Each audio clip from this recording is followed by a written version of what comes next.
तो रोबोटाइन की जंग महाविनाश का कारण बन सकती है। यूक्रेन ने इस क्षेत्र का बड़ा इलाका जीतने का दावा किया है, जिसके बाद रूसी संसद सदस्य आंद्रे गुरुलेव ने कहा है कि रोबोटाइन पर टैक्टिकल न्यूक्लियर हमला करके रूस को अपनी सैन्य पकड़ यूक्रेन पर मजबूत करनी चाहिए।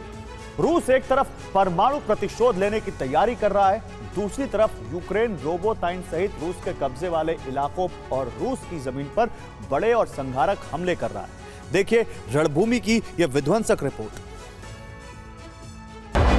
रोबोटाइन शहर जंग के सबसे बड़े संघर्ष का नया मैदान बन गया है। बाखमुट को जिस तरह से रूस ने यूक्रेन के जवानों का मीट ग्राउंड बना दिया था, कमोबेश वही हालात रूस के लिए रोबोटाइन में हो चुके हैं।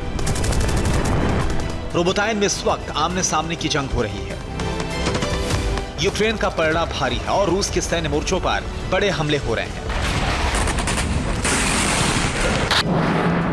यूक्रेन में ज़ापोरिज़िया के नजदीक रोबोटाइन शहर के 5 किलोमीटर बाहर रूसी सेना ने डिफेंस लाइन को तैयार किया था।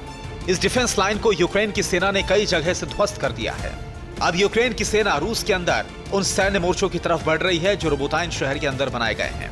यूक्रेन ने साफ कहा कि उसकी सेना ने रोबोटाइन शहर में रूसी सेना की सबसे मजबूत डिफेंस लाइन में कई जगह सेंध लगा दी है। रोबोटाइन में अब आमने सामने की भीषण जंग हो रही है। रोबोटाइन के बाहरी जंगलों में यूक्रेन और रूस के जवान आमने सामने आ चुके हैं, एक दूसरे पर गोलीबारी कर रहे हैं।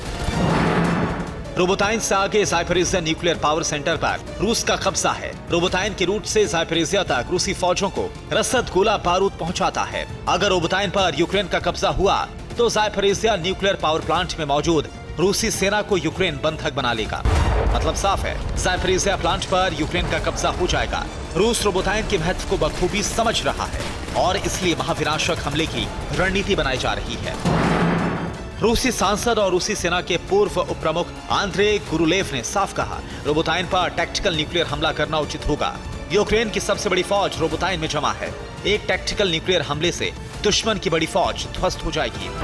रूस का प्लान है रोबोटाइन पर टैक्टिकल हमला करके ज़ापोरिज़िया के दोनों किनारों पर कब्जा करना और इसके साथ ही निप्रोपेट्रोव्स्क पर कब्जा जमाना। फिलहाल रूस रोबोटाइन जीतने की रणनीति बना रहा है और यूक्रेन ने रणभूमि के अलग अलग इलाकों में महाविध्वंसक हमले शुरू कर दिए।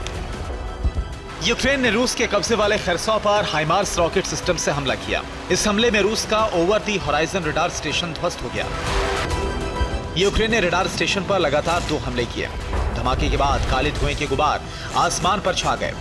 खास बात यह है कि यूक्रेन के 2 रॉकेट्स ने पुतिन के 1700 करोड़ रुपए के रडार स्टेशन को तबाह कर दिया। यूक्रेन ने ईस्टर्न फ्रंटलाइन पर तबाही मचा दी है।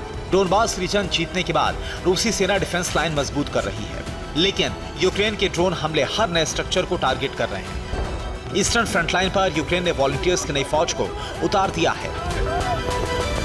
ईस्टर्न फ्रंटलाइन पर उतारी गई नई वॉलंटियर टुकड़ी रूसी सेना से आमने सामने की जंग लड़ रही है। यूक्रेन ने जवानों के साथ साथ जंग में कामिकाज़ी कॉम्बैट रोबोट भी उतार दिए हैं। यूक्रेन रूस के खिलाफ रोबोट आर्मी उतारने की बड़ी तैयारी कर रहा है।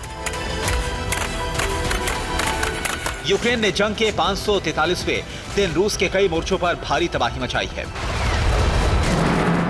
क्रिमिया में रूस ने रूसी सैन्य मोर्चे पर हमला किया। ब्लैक सी फ्लीट पर ड्रोन हमले की कोशिश की। रूस के शतिनोव्का में यूक्रेन ने रूसी लेफ्टिनेंट कर्नल के घर पर ड्रोन से हमला किया। रूसी लेफ्टिनेंट कर्नल एलेक्सी चेरनिक की हमले में मौत हो गई। बीते 1 हफ्ते से यूक्रेन रूस पर ताबड़तोड़ हमले कर रहा है और जंग में उसका पलड़ा पहले से भारी नजर आ रहा है। Bureau report, TV9 Bharatvarsh.